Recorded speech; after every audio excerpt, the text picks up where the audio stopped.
Hello there, and welcome back to our time-lapse series. In today's 9th episode, we finish up the dome of Space Mountain. Before we start with today's topic, I would like to say something. It's all about the people who have watched, liked, shared, commented, and enjoyed my videos over the past few weeks. And to you, as you listen to this right now, I truly want to thank you from the bottom of my heart. Knowing that other people care, enjoy, and are as excited about this project as I am gives me an enormous amount of appreciation and motivation to continue this journey. I have already seen a lot of comments asking various questions, most of which I have already answered in a short form. But I would like to go into some of them in more detail in a separate Q&A video. So please, if you have any questions that you would like to see answered, write them down below and maybe I will cover them in more detail in future videos. For that purpose, please be aware that I will show your question including your name. As you may have noticed in my previous episodes, they all have a certain topic that I want to cover, partly scripted and partly improvised, as well as some commentary on the time-lapse. With that said, let's get on with today's topic. In the 3rd episode, I talked about the People Mover, Epcot, and similarities to Ebenezer Howard's Garden Cities. In that context, there's something that I did not mention so far, but is essential since we are building on it the whole time. It's not Space Mountain, it's Tomorrowland. Let's dig into the history of it. Tomorrowland is one of the park's original lands, with the park opening in 1955. It has undergone numerous transformations over the decades, reflecting the evolving vision of the future and technological progress. Tomorrowland stands as a testament to Walt Disney's fascination with innovation and his desire to inspire guests with a glimpse of what the world might become. When Disneyland first opened, Tomorrowland was intended to represent the far-off future of 1986. The original design was relatively modest, largely due to budget constraints and time limitations during the park's construction. Despite this, Walt Disney envisioned Tomorrowland as a place where guests could experience the wonders of the future, including space exploration, new modes of transportation, and scientific advancements. Key attractions in the original Tomorrowland included Autopia, a driving experience where guests could operate gasoline-powered cars on a freeway, symbolizing the future of transportation. Rocket to the Moon, a simulated spaceflight that took guests on a journey to the moon, reflecting the era's fascination with space travel. And also Circurama, a 360-degree film experience that showcased various aspects of America and the world. The original Tomorrowland also featured exhibits sponsored by companies like Monsanto, Kaiser Aluminium, and the American Dairy Association, each presenting their vision of the future. The first major redesign of Tomorrowland occurred in 1967, aiming to provide a more cohesive and futuristic experience. This new version, often referred to as New Tomorrowland, was heavily influenced by the space age and featured sleek, modern architecture with clean lines and futuristic elements. New attractions introduced during this redesign included Adventure Through Inner Space, sponsored by Monsanto. This ride simulated a journey through a microscope, shrinking guests to the size of an atom to explore the wonders of molecular structure. The People Mover, a transportation system of the future, offering a leisurely tour of Tomorrowland from an elevated track. Carousel of Progress, a rotating theater show, originally created for the 1964 New York World's Fair, that showcased the evolution of technology in the American home. And Flight to the Moon, an updated version of Rocket to the Moon. This attraction simulated a space mission to the moon, coinciding with the real-life space race. The 1967 redesign of Tomorrowland was a hit, capturing the optimism and excitement of the space age and America's fascination with technology. This was certainly topped in the late 70s with Space Mountain. It was opened in 1977 and offered guests a thrilling journey through space. By the 1990s, Tomorrowland needed another update. The optimism of the space age had faded, and the vision of the future needed to be reimagined. In 1998, Tomorrowland underwent a significant overhaul, with a design inspired by retro futurism and drawing on the aesthetics of Jules Verne and H.G. Wells. This version of Tomorrowland featured Rocket Rods, a high-speed attraction that replaced the People Mover, Astro Orbiter, a new version of the classic spinning ride relocated to the entrance of Tomorrowland and given a steampunk-inspired design. Innovations, an interactive exhibit showcasing cutting-edge technology and futuristic concepts, and a 4D film experience based on the popular Honey, I Shrunk the Kids franchise. However, the 1998 redesign was met with mixed reviews, with many feeling that it lacked the cohesive vision and futuristic optimism of previous iterations. Some of the changes, like Rocket Rods, were short-lived, leading to the eventual need for further updates. In recent years, Tomorrowland has continued to evolve, with new attractions and updates that blend classic Disney themes with modern technology and pop culture references. While the land still aims to represent the future, it has also become a space where Disney can showcase some of its most popular franchises. Notable modern additions include Star Tours, The Adventures Continue, an updated version of the original Star Tours ride, featuring journeys through the Star Wars universe.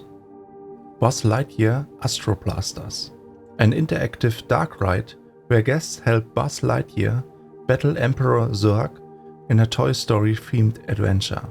And also Finding Nemo Submarine Voyage, a reimagining of the classic Submarine Voyage attraction, now featuring characters and scenes from Disney Pixar's Finding Nemo. While Tomorrowland may no longer exclusively represent a vision of the future, it remains a dynamic and exciting part of Disneyland, offering guests a mix of nostalgia, cutting-edge technology, and beloved characters. Tomorrowland's legacy is one of continual reinvention.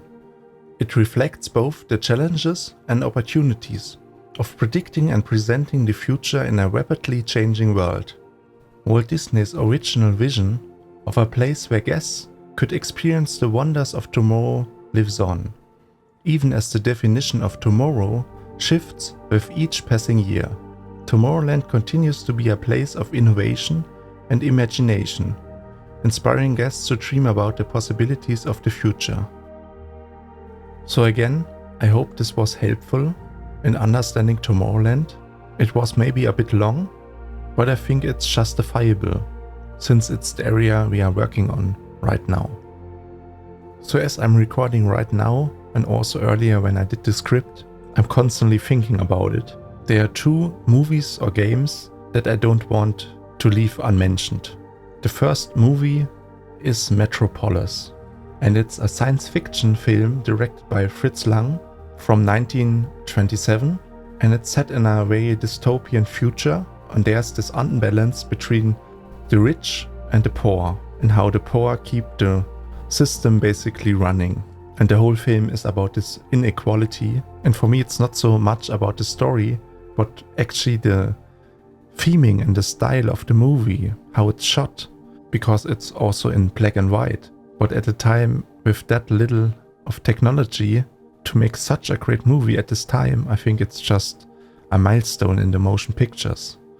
It had innovative special effects and set designs, but my main point is this very iconic Art Deco or steampunk style that follows a lot of Jules Verne's books, and that's the connection back to Tomorrowland. We have also many rides like Astro Orbiter, who's very inspired by this. Or also the Space Mountain in Paris. It's also very Art Deco-ish or steampunk-ish. And the other game I wanted to talk about is also a lot in this style. And it's the video game series of BioShock. Maybe you have played it. I played it a lot. And I mostly played it not for the game, but mostly for the design and the appreciation of seeing all this beautiful Art Deco stuff. And I just love this idea that somewhere under the sea there's a secret society where only a few people of the humankind have access to it, and the resulting experience they make affects the whole world. And yeah, again, the whole art style of it and this futuristic utopia idea, it blends well with the Tomorrowland scenery and thematic style. Just think of the submarine ride. But so far I think this will wrap up today's topic, and let's get back to our build.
I don't know about you, but it's maybe not the most entertaining footage in today's episode. It's somewhat boring maybe, but I guess it's due to the very sleek design and this minimalism. I mean, we constantly go around the Space Mountain, the 36 sites, and it's just very time consuming, I know. But again, it's just a celebration because this build is so iconic. Space Mountain is such a great deal. When you take a look on aerial images, I mean, it's the first thing that catches your eye, I think.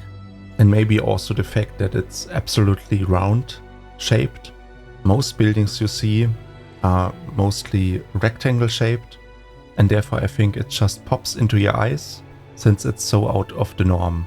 And personally I like this very clean and sleek architecture style. Just love it.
Although this footage is already 7 years old, I can still remember that I had some pain in my hand while doing this. It was just so much clicking and dragging and moving around and copy and pasting and everything. And yeah, I had at some point some pain in my hands from doing that. And back then I streamed for almost 7 or 8 hours. I mean, this footage is sped up by 10 times. So you can imagine it was so time consuming and straining on the hand. And I barely did any pauses or breaks in between. But again, it's just this, you get in a flow or in some kind of rush or trip of which you can't escape. And you just keep on going like a robot almost. So there we are again at Metropolis again. But yeah, back then I had so much fun doing this. No pain whatsoever could stop me.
We're getting closer to the end of the 9th episode.